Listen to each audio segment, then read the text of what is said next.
Sentimentos são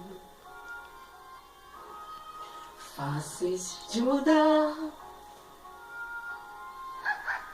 mesmo entre quem não vê que alguém pode ser seu par.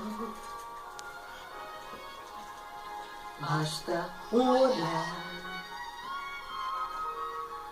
que o outro não espera para assustar e até perturbar, mesmo a bela e a fera. Sentimento assim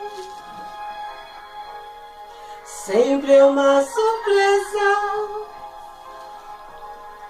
Quando ele vem, nada o detém, é uma chama acesa.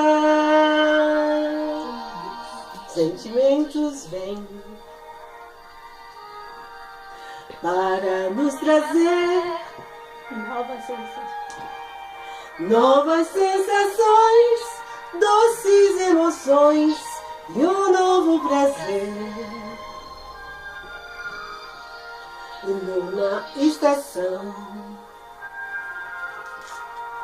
como primavera, sentimentos são como uma canção para a bela e a fera.